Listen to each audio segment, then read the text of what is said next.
Hello दोस्तों। आज मैं आप लोगों को पीएफ के बारे में जानकारी देना चाहता हूँ।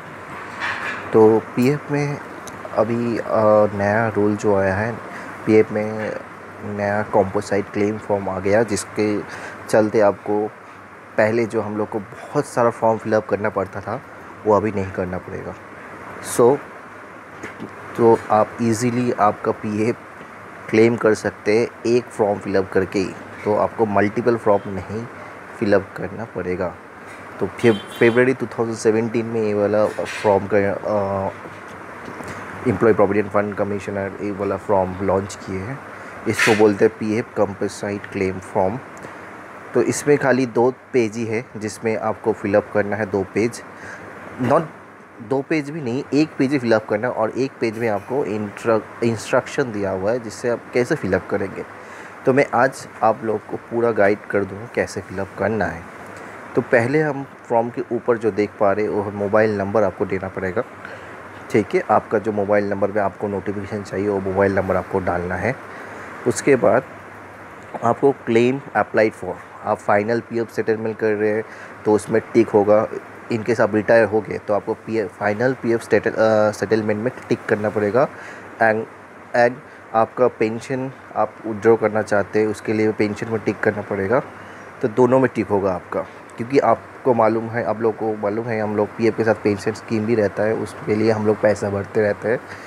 तो आपका जब उम्र हो जाता है 60 के बाद, रिटायरमेंट टाइम, आपको पीएफ का पैसा मिलता है, पेंशन भी मिलता है। तो पेंशन को टिक करना है। उससे पहले हम आपको बोल दे रहे हैं, इन केस आपका आधार कार्ड नहीं लिंक है तब आप नॉन आधार वाला फॉर्म कॉम्पोसाइट क्लेम फॉर्म डाउनलोड करेंगे। इन केस आपका आधार लिंक है तब तो और भी इजी हो गया, तो सेम फॉर्म ही मिलेगा, उसमें आधार वाला फॉर्म आपको डाउनलोड करना पड़ेगा। ऑनलाइन दोनों फॉर्म ही अवेलेबल है, आपको पीएफ ऑफिस नहीं जाना पड़ेगा, ऑनलाइन डाउनलोड कर लीजिए। लिखिए न्यू कॉम्पोसाइट क्लेम फॉर्म, उसमें आपको दोनों non Aadhaar and Aadhaar link दोनों फॉर्म ही मिल जाएगा। उसको डाउनलोड करके प्रिंट आउट लेके उसके बाद आप फिलअप कीजिए। तो हो गया मेरा पीएफ फाइनल सेटलमेंट में टिक होगा, पेंशन में टिक होगा। आपका नाम, पेंशन और जिसका नाम पे पीएफ अकाउंट है उसका नाम यहाँ पे डालना है। यूएन नंबर डालना है आपका पीएफ का। आपका फादर नाम name and husband name. Date of birth आपका डालना है। और यहाँ पे date of leaving service not required if applying for PF part withdrawal. In case आप पार्टली विड्रॉल कर रहे हैं तब आपको नहीं डालना है। इनकेस आपका सर्विस ख़त्म हो जा रहा है, आप आप रिटर्न ले रहे हैं, तब जाके आपको date of leaving of the service, company छोड़ने का लास्ट डेट लिखना है। सो आपको पैन नंबर डालना है। ठीक है, आपको यहाँ पे पैन नंबर डालना है राइट 9 नंबर में। उसके बाद आपको डालना है यहाँ पे अमाउंट। ठीक है, purpose of PF in case okay 10 number is not सबके लिए लागू नहीं है। इनकेस आप पार्टली विड्रॉल कर तब जाके अमाउंट कितना चाहिए तब इसको डालना है। तो आप इनकेस पूरा विड्रॉ कर रहे तो उस केस में आपको नहीं डालना है। ठीक है,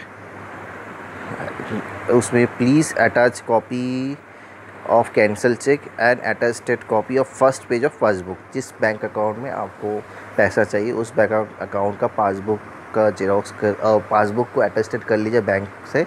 ठीक है, और उसका उस पासबुक उस अकाउंट का एक चेक को कैंसिल लिख के साइन करके जमा दीजिए, अटैच कर दीजिए। इसके साथ आपका सेविंग अकाउंट का नंबर लिख दीजिए 11 नंबर में, एड्रेस दीजिए बैंक का, आईएफएससी कोड दीजिएगा।